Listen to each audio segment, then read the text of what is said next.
राधे राधे दोस्तों, जय श्री कृष्णा। तो आइए श्रवण करते हैं भाई दूज व्रत कथा। कार्तिक मास के शुक्ल पक्ष की द्वादशी तिथि को मनाया जाता है। इस दिन बहन अपने भाई को घी का टीका लगाती है और उसके खुशहाल जीवन की कामना करती है। भाई अपनी बहन को कुछ न कुछ उपहार भेंट करती है। भाई दूज को यम द्वितीया भी कहा जाता है, क्योंकि इस पर्व की कहानी मृत्यु के देवता यमराज से जुड़ी है।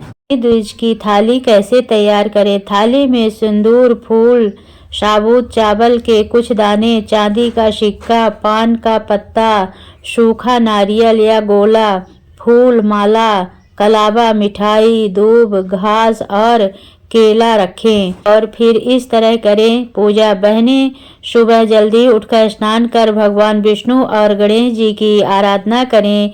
तांबे या पीतल के लोटे में गंगा जल रखें और उसमें अक्षत और फूल डालकर सूर्य को जल अर्पण करें और व्रत की शुरुआत करें। इसके बाद घर या आंगन में आटे का चौक बनाएं और शुभ मुहूर्त में अपने भाई को चौक पर बिठाएं।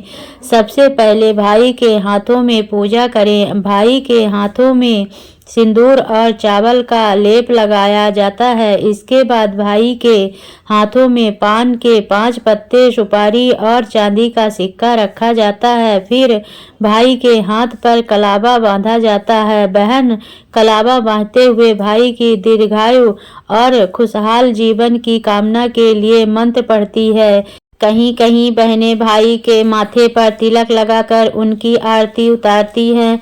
फिर इसके बाद कलावा बांधती हैं। सूर्यास्त के बाद यमराज के नाम का चौमुखी दिया जलाकर घर से बाहर रखें। ऐसा करने से भाई की उम्र लंबी होती है। भाई दूज व्रत कथा। सूर्य की पत्नी संज्ञा से 2 संतानें थी। पुत्र का नाम यमराज और पुत्री का नाम यमुना था। संज्ञा सूर्य का तेज सहन न कर पाने के कारण अपनी छाया मूर्ति का निर्माण कर उन्हें ही अपने पुत्र पुत्री को सौंपकर वहां से चली गई।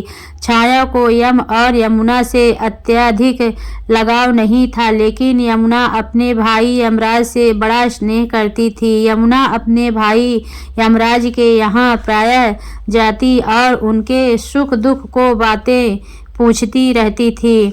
यमुना यमराज को अपने घर पर आने के लिए भी आमंत्रित करती, किंतु व्यस्तता तथा अत्यधिक दायित्व के कारण वे उसके घर न जा पाते थे। एक बार कार्तिक शुक्ल द्वितीया को यमराज अपनी बहन यमुना के घर अचानक जा पहुँचे। बहन के घर जाते समय यमराज ने नरक में निवास करने वाले जीवों को मुक्त कर दिया। बहन यमुना ने अपने भाई का बड़ा आदर सत्कार किया, विभिन्न प्रकार के व्यंजन बनाए और उन्हें भोजन कराया तथा तिलक लगाया। यमराज ने चलते वक्त बहन यमुना से मनवांछित वरदान मांगने को कहा। यमुना ने कहा कि यदि आप मुझे वर देना ही चाहते हैं तो यही वर दीजिए कि आज के दिन प्रत्येक वर्ष आप मेरे यहाँ आया करेंगे और मेरा आतिथ्य स्वीकार किया करेंगे। इसी प्रकार जो भाई अपनी बहन के घर जाकर उसका